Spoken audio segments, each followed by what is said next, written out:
Welcome to the Global Wellness HQ family of podcasts. We are your international headquarters for resources and ideas and insight in relation to the 9 elements of holistic wellness. Join us as we interview local and international wellness experts and learn how you can implement and improve one element or dimension of wellness at a time. Our experts will share their practical tips on wellness in one of these core areas: emotional, intellectual, occupational, physical, environmental, financial, spiritual, social, or habitual. We created our family of podcasts as a resource for anyone who is looking to integrate the 9 elements of holistic wellness into their daily lives. Welcome to the show. The Global Wellness HQ family of podcasts is proudly sponsored by the Global Wellness HQ community. It's an online membership group where we meet, we share ideas, we share insights, and we all work together and help one another discover our own personal wellness journeys. If you'd like to join us, you can easily click the link below or scan the QR code, and we love hearing your stories. So we hope to see you in the community. Awesome. Well, Hamish, I want to thank you for taking the time to hang out with me. So, my goal today is we're going to talk about what you do at Sandler Calgary.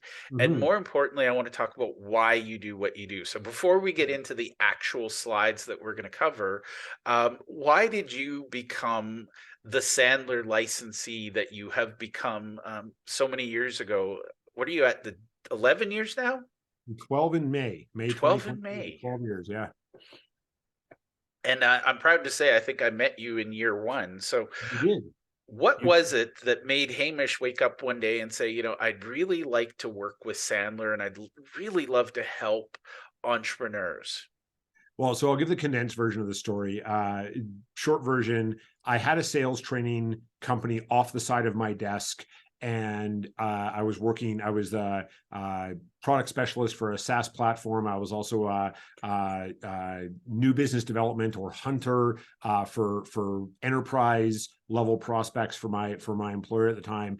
And like any entrepreneur, you listen for gaps in the market. And one of my clients one day said, well, we really wish we could do what you do. And I said, well, please tell me what you think it is I do before I say that's good or bad. And they said, well, you know how to open doors, you know how to develop business, you know how to qualify, close, and expand effectively. And I'm like, well, that's pretty cool. Maybe there's an opportunity there. And it wasn't really going anywhere because obviously I had a lot on my plate already. But I ended up in Montreal for some internal meetings, and my last sales manager, who's still a good friend and mentor of mine, and he's done all sorts of training over his career. He's worked for some very large companies. We were having dinner, and he says, "Have you ever heard of Sandler?" And I said, "No." And he said, "Well, it's really how you think and talk and act." And I said, "Thanks, I think." And then that night I couldn't sleep. I had jet lag. And so I woke up and I Googled Sandler, and I found an article from a colleague of mine. And it was like I walked into a church and God spoke. Yeah. And I Googled also every version of Sandler sucks and I hate Sandler and this stuff doesn't work. And I think I found one thing on a message board from like 2001 on like page 9 of Google. And I was like, well, if I do every combination of this is not a good thing and the one thing I can come up with, the comment was something like the facilitator used a word I didn't like. I'm like, well, that's going to happen in any conversation. So if that's like the worst thing that you can say about this company, I'm going to dive in. And so that's what made me start with Sandler. And since then, they've been gracious enough to allow me to publish 2 books. The first one on accountability, the second one on change. I was also named the David H. Sandler Award recipient back in 2020, which is our highest non-selling honor. And it was both a nomination and a vote of my peers around the world. So my peers selected me for this honor. So that's how I got here and where I am today.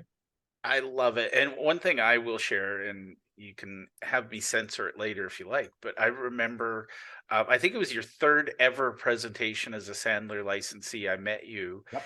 and it struck me that you had the fanaticism of a new new convert to a religion, and I just want to point out that you said to me, I think it was either our first meeting or second, you said, Jeff, I'm so excited because I found what I'm going to do for the rest of my life. Yeah. And I love the fact that I've known you almost 12 years now, Yeah. and you have walked that walk.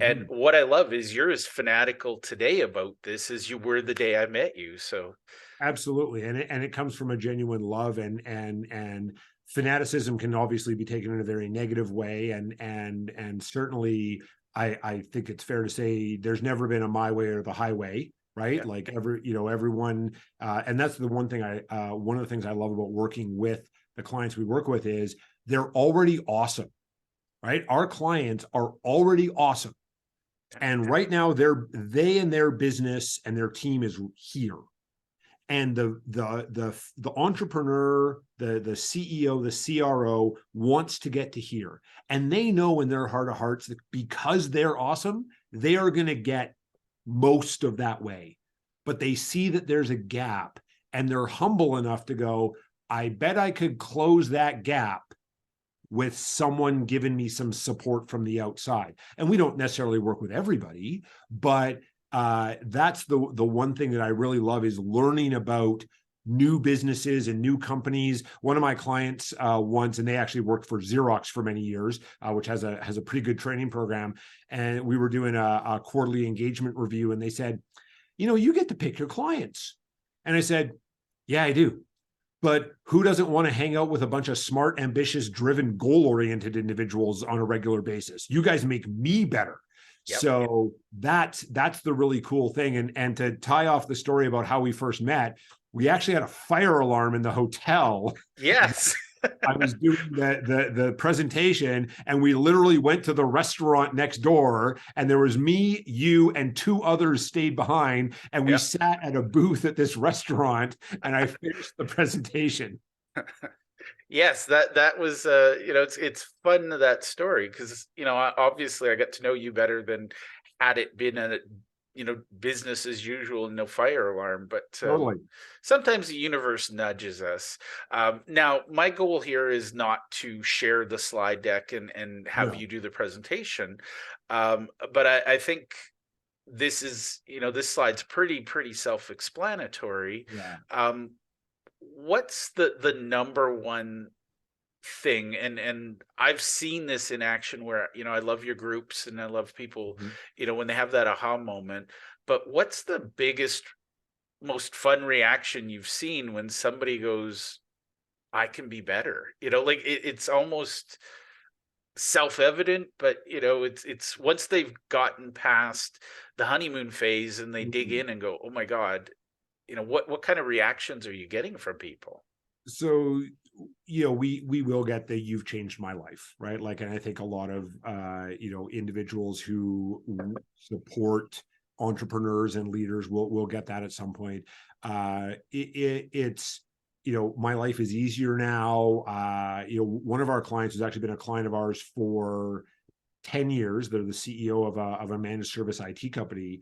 In the first year that we work with them, the CEO went from working consistently 68 or more hours a week to under 40 hours a week. And at the time, all of their four children were under 10 years old. Wow. So those are the things that I get really excited about. One of our other clients ran a marketing agency, came in one day for a private coaching session. This was before one of our sessions, and they said, I can talk to my 13-year-old son now. And I said, I need way more information than that. Can you please help me understand what you mean? And they said, well, and by the way, I was a 13-year-old boy at one point in my life. Yeah. And so they said, well, I mean, 13-year-old boy, like, they basically talk in grunts and monosyllables, and using the techniques and the concepts that you taught me theoretically for selling and leading my team. I have learned that I have this human being in my home who has these hopes and fears and dreams that I would never have known without using the stuff that you taught me. Yeah. And all I want to do now is get them to realize all of their dreams. And I said, so that's a good thing? They're like, one of the things I never thought I would experience when we first agreed to work together. And I think that's, I will second that, and we'll talk about upfront contracts later because I know that's in here. But 100%. I approached things when I first met you. I mean, I was very literal. How do I get better at sales? Yeah. And very quickly, I realized it wasn't just about sales; it was about communication. Yeah. And when you apply the things that you teach, all of a sudden I'm having better conversations with my wife, with my Mhm. kids, with, everyone. And, Yeah. I think that's huge. Now, I'll just point out on this slide, the thing that jumps out to me is that a lot of businesses, the number one challenge is having more conversations, Mhm. or they think it's just that, but it's not having the systems in place. You can Mhm. have more conversations, but if you're not doing all the things that come after the conversation, Yeah. you're just wasting more time. Amen.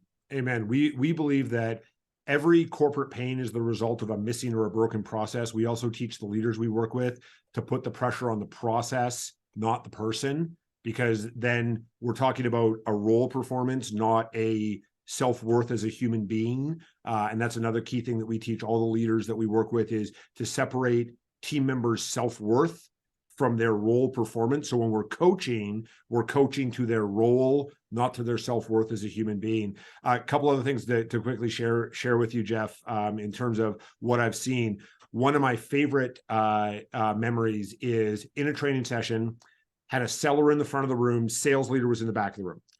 And seller asked me a question like, hey, when this happens, what would you say or do? And I'm like, oh, I mean, I don't know, but I say one of these three things. And the seller's like, oh, it's really great stuff. And in the back of the room, I see the sales leader go.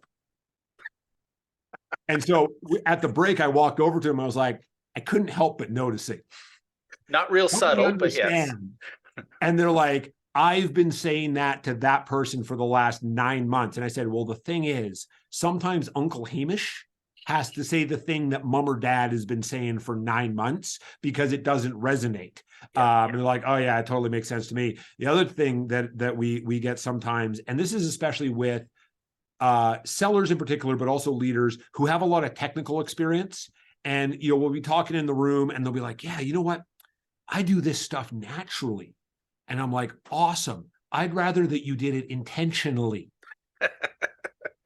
And they're like, what do you mean? I'm like, when you're doing it naturally, you're doing it when it feels right, when you're comfortable in your comfort zone, or when you're panicking, you're like, I got to do something to save this. Yeah. Whereas if you're doing it intentionally, it means you're actually following a plan, following a process, and driving towards an end result that is a win for both of you, as opposed to just one of you. I love it. Now, I love this slide, and I love how you lay out, here's how somebody could work with me. And Yeah. believe it or not, my question's going to be a tangent. I Perfect. think a lot of people watching this, if you can't draw your process, you really need to stop whatever you're doing, go to the drawing board. I'm going to ask you a really random question, and Mm. full disclosure for my people watching this, Hamish and I are just, we're going off of our friendship, and we're just kind of going off on uncharted territory. Mhm. How do you define a successful relationship for you and a Sandler client? What does success feel like for Hamish?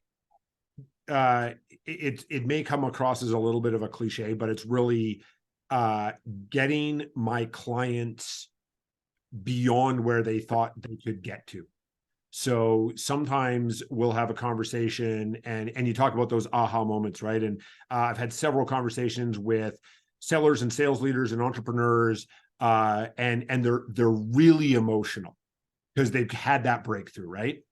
And I'll use you because I'm Hmm. talking to you, right? So I'll say, hey Jeff, can you picture when we first started working together, however long ago that was, right? The conversation can happen, in the first 3 weeks or the first 3 years, doesn't matter. But hey Jeff, can you picture who you were as a human being and where your business was at right when we started working together, when we said, let's do this? And without fail, everyone's like, yes. I'm like, awesome.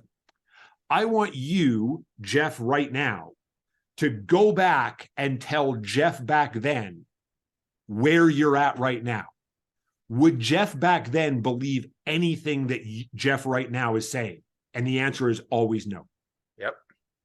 Then some of the stuff, right? Like some of the stuff, like, oh yeah, I could see that I'd done it. But they're like, I am farther ahead than I could have ever imagined myself. And that's where with our clients, like we tend to work with our clients globally for about 9 years. Now, we don't ask for 9 years off the hop. We earn their trust because we're supporting them personally and professionally, whatever stage of the business.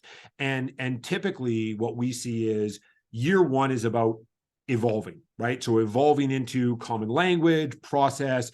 Also, the entrepreneurs we work with usually discover there's a bunch of blind spots and they get really mad about it. And we help them with some tools with that.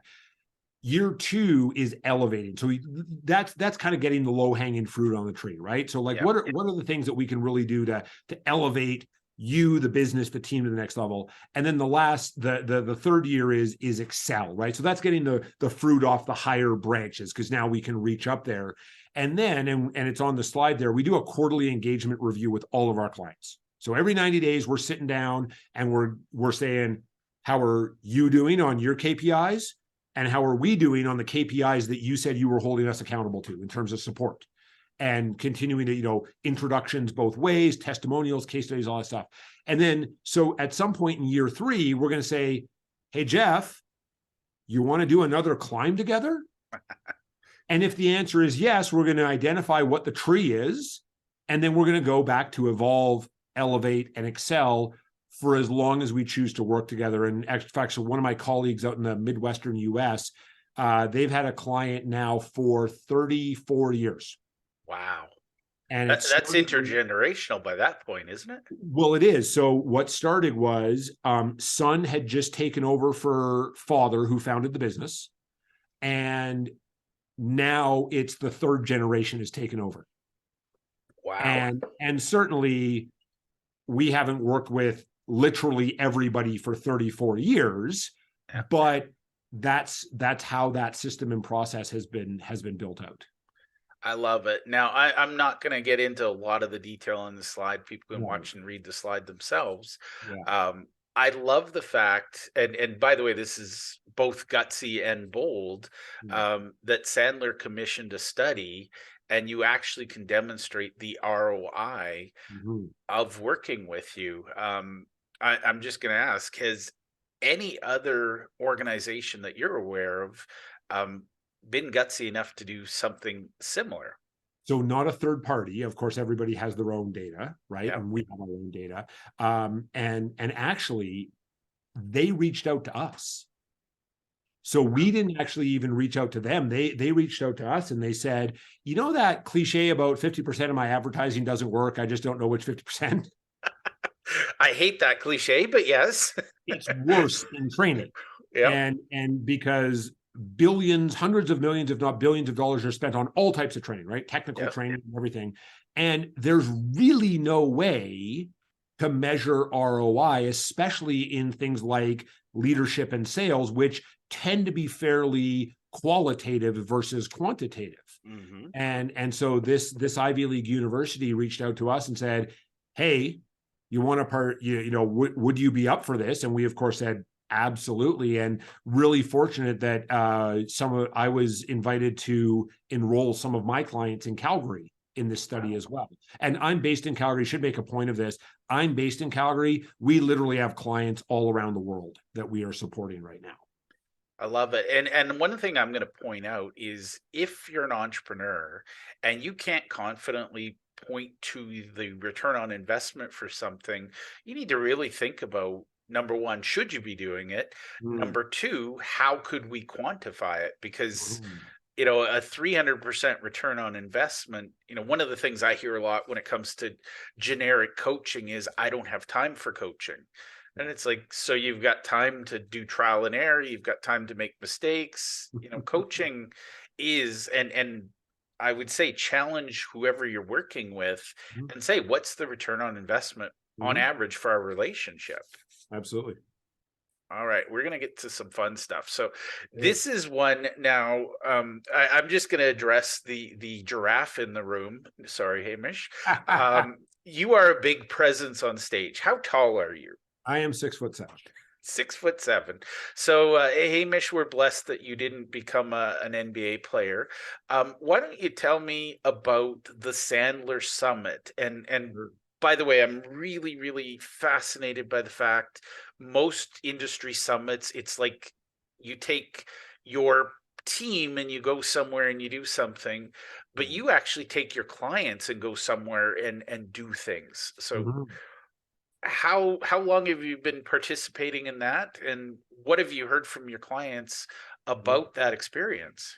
Absolutely. So it actually Summit started literally I guess my first year of Sandler because it was March 2012 was the first one. And that was actually where I was awarded the Sandler Global Rookie of the Year, which was a complete I had no clue that that was even on the radar. And what was really special was my wife was down there and she was very pregnant with our first child. And so she actually got to be in the room when that happened, which I thought well, that was just really, really super cool. So Sandler Summit every March. Right now we're in Orlando at the Rosen Center. It's 2 days of deep dive learning. We invite clients and prospects. We've had a bunch of prospects come down to sample Sandler and talk to clients in real time. In fact, one of my longtime clients, they're a software company based in Calgary. The CEO one day had said to me, "Do you know why we picked you?" And I was feeling sort of cheeky, and I said, "My haircut." And I actually said, "Is it my haircut?" And he said, "It had actually nothing to do with your haircut." And I said, "No, I have no idea why." And he said, "Well, first of all, you've clearly got lots of experience. You give us lots of great insights. Also, you bring us on a regular basis into your sessions with a bunch of other leaders and sellers from different companies and we all discover we have the same problems. We just call them different things and we can support each other. And you've also got this great learning management system where we can access 24 hours a day, additional content and resources. But also, you're part of this global network where if I come to you and say, hey, I'm struggling with fill in blank, and you say, well, I haven't had a client experience that. I don't believe there's a resource in our learning management system. But let me reach out to my colleagues in Sandler. And you have come back to us on a few occasions with some brilliant insights that have advanced our business that you never would have had access to if you were just a single shingle solo coach or consultant. And now you're actually inviting us to come down to the summit and share best practices with each other in real time. And I said, hey, that sounds really good. So we're still in business? He's like, absolutely. We're still rocking and rolling. So we actually put together a package several years ago. So the package is basically flight, hotel, summit registration, and we do 3 networking dinners Wednesday, Thursday, and Friday night. So the picture you see of all the people in the restaurant there with the stone background, that was not only our group but also some of our Sandler colleagues and their clients. So they get to share in real time. And then the picture with everyone in the red shirts. We used to do.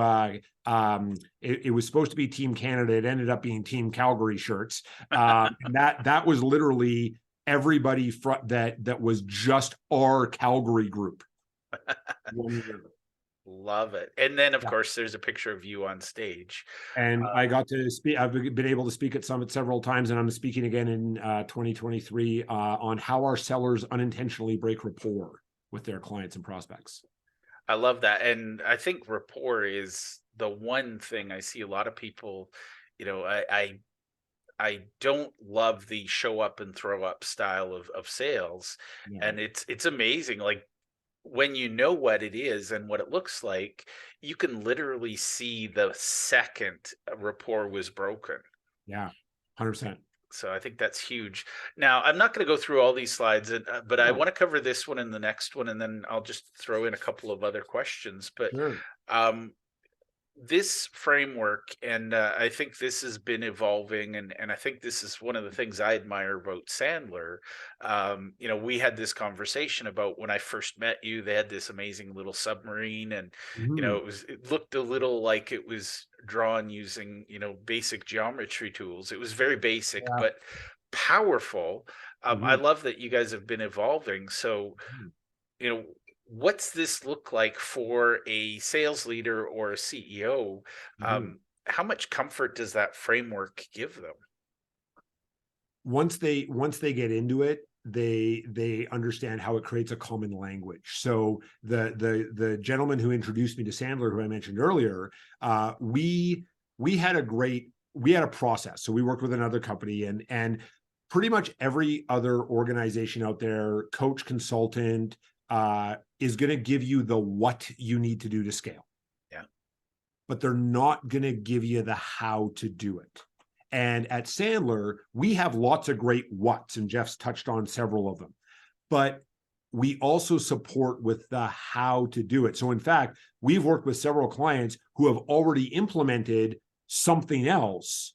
But the problem is, and like my sales manager who introduced me to Sandler, we had a what, but he had 8 salespeople on his team, including me, plus his own language. So he had 8 different how to get theirs that he had to then filter through his own way of doing business. Now, his and mine were fairly aligned, which is why we're still friends to this day. So it was very easy for him if I walked in and said, I got a hot lead. He relatively knew what that meant. But for someone else on the team who thought they had a hot lead because they met Jeff at a networking event, and Jeff's like, yeah, someday, maybe in the future, I'd strongly consider possibly reaching out to you and thinking about having a conversation maybe sometime. Yeah, and Awesome. Jeff had a 90% in the pulse. funnel. I love that. And I think that framework is important. And I'd Mhm. love the way this recognizes, first of all, the training is, do they know what to do? But Yeah. then you're making that behavior change. And honestly, I think a lot of people skip from training right to the business impact. Yeah. And I love the analogy, there's a leading indicator, which is their behavior. The Yeah. lagging indicator is and thinking about that just in terms of a timeline, how much quicker are we seeing problems with a focus on behavior and results versus waiting for impact? Great question, because oftentimes, going back to our conversation about ROI, oftentimes it's, well, I measure ROI by increases of sales. I can't guarantee that the stuff that I'm teaching my clients is literally going to increase sales, at least in the immediate term. If you're in an enterprise environment, your sales cycle is 6 to 24 months. Well, I don't know that you're ever going to be able to measure that, Yeah. but what we can do is measure behavior change. And so behavior change we have seen as quick as our first 90-minute introductory session. We in fact had a client, and this is a smaller organization than some of you who are listening, but if it can work for them, I would imagine could work for you. Owner of a commercial HVAC company, had done $1 million a year every single year for 9 years before we started working together. Right, so they have a track record of success. Yep.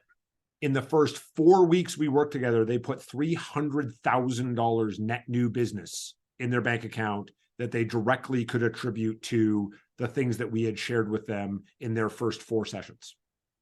I love it. And I think that's timely. I mean, too many entrepreneurs, too many businesses. I know one company, they have a 36-month sales cycle. That's a long time of paying salaries, paying Yeah, coaching fees, absolutely. before you actually see revenue. So Very much so. Very much so.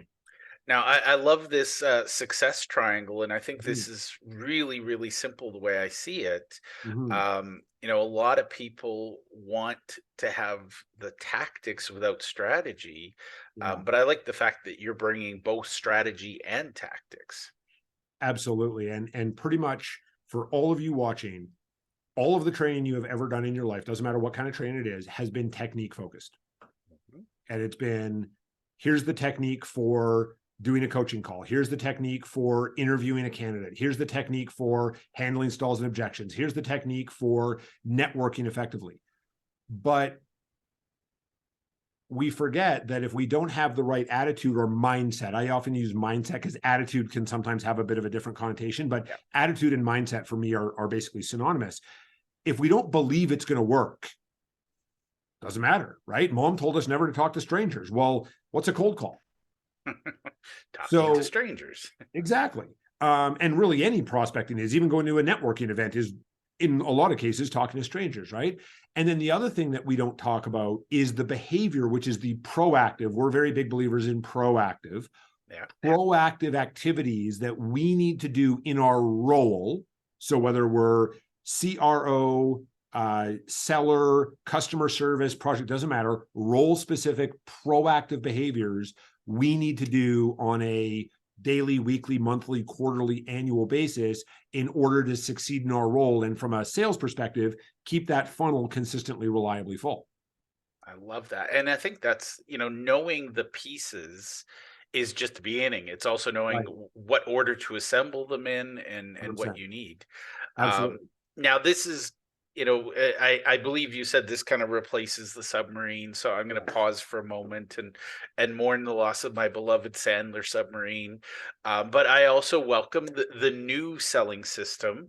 I'm not going to walk people through it, but I want to point out the upfront contract. If you do nothing else that Hamish talks about, the upfront contract is a life changer. I mean, it's one of my things. I try to use it with my kids. I use it with, when I'm networking, I use it with my spouse. I love the upfront contract. So tell me a little bit about why you believe a system is better than a bunch of techniques. Everybody talks about, I've got this in my toolbox. I have a very heavy toolbox, which means I usually leave it at home. Right. Well, and it goes back to that. I do it naturally versus I do it intentionally. And what I've experienced is, I have 15 years of experience. Well, you have 1 year of experience times 15 because you had a couple of wins in year one and you're just chasing those highs over and over again, versus someone who's like, I have 15 years of experience because I reflect, I debrief, I grow, I get coaching, I'm learning. And so David Sandler said, you must use a system for sales. Whether you use mine or you use someone else's, you must use a system. Because if you don't have a system, you automatically default to the buyer's system. And the first rule of the buyer system is salesperson loses. Now, I will say, I always ask when I do this in a presentation or in the first intake session, show of hands if you are a horrible human being. Put your hand up if you are a horrible, awful human being. And I've, of course, yet to have anybody ever raise their hand, a couple of people facetiously, but no one's ever been like, I'm awful. And I said, awesome. But you still buy stuff, right? Yeah.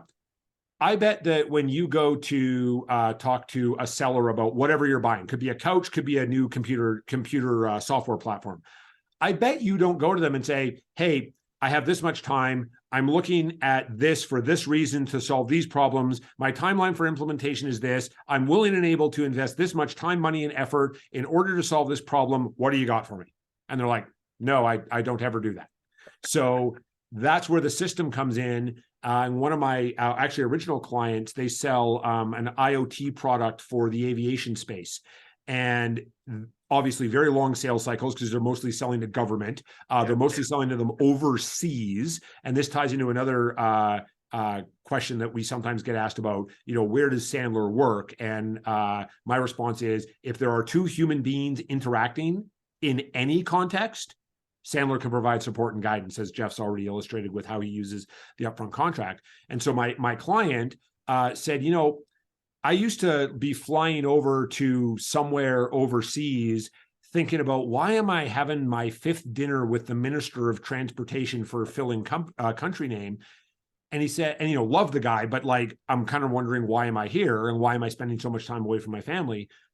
Since I started working with you, what I know is, I've checked these boxes. I'm here to check these boxes. And then our next step is going to be to check these boxes the next time we get together, whenever that might be. So that's where the system comes in, and creating that common language and ability for the leaders to coach and manage more effectively, and for the sellers to not feel like they're being judged as a bad person if they don't walk out of every interaction with a client or prospect with an order. I love it, and I love how the upfront contract. I mean, if you think about it from the way I think about it, you're wasting your time if you don't have a system. You're wasting Right. their time. Yep.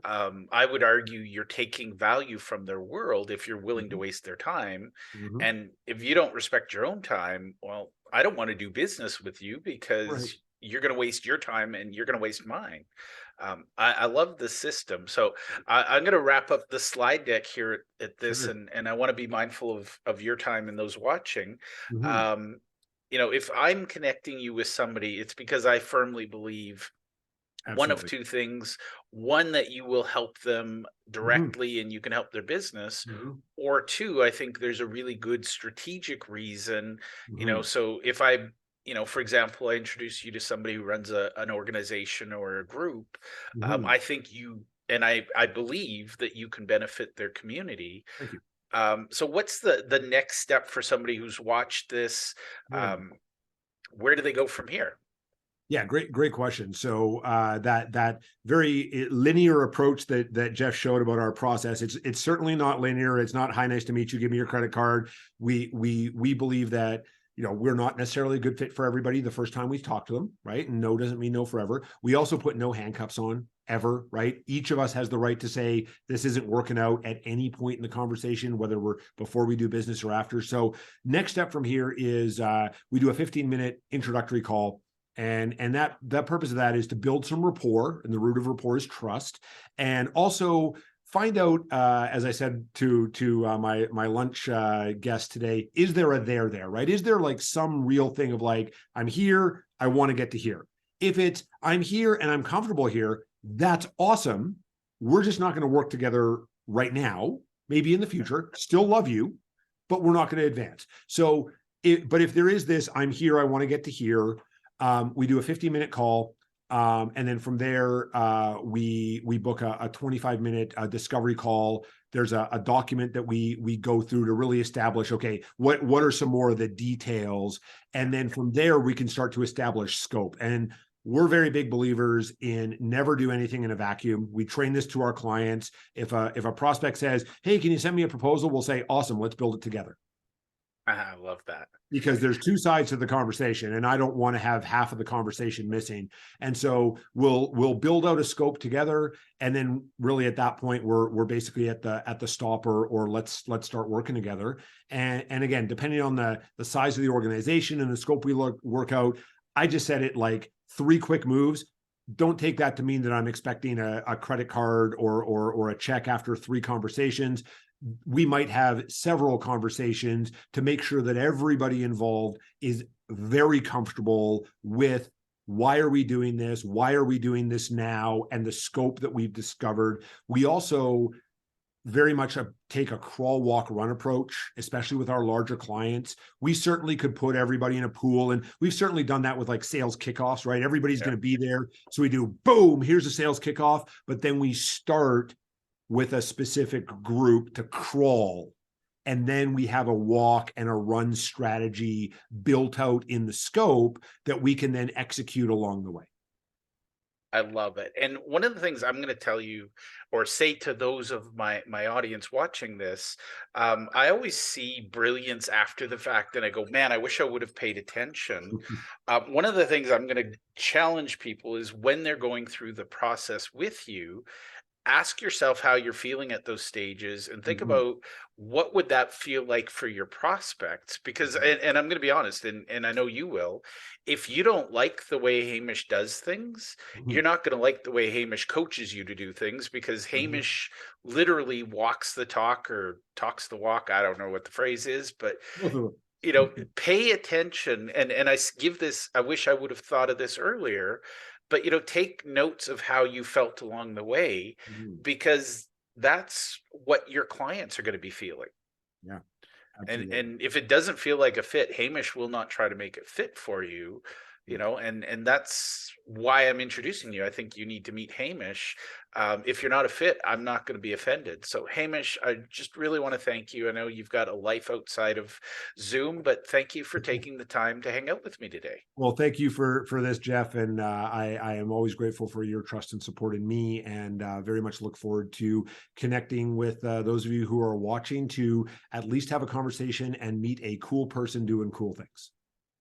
Thank you for taking the time to listen to our show. We hope that you enjoyed this episode, and we invite you to either click the link below or scan the QR code to register and listen to other episodes of our podcast. Or if you think your business or you would be a great guest to be on our show, we're always looking for experts in one of the 9 elements of holistic wellness. We'd love to have you. You can either click the link below or you can scan the QR code and complete our speaker intake form. Thank you, and to your wellness.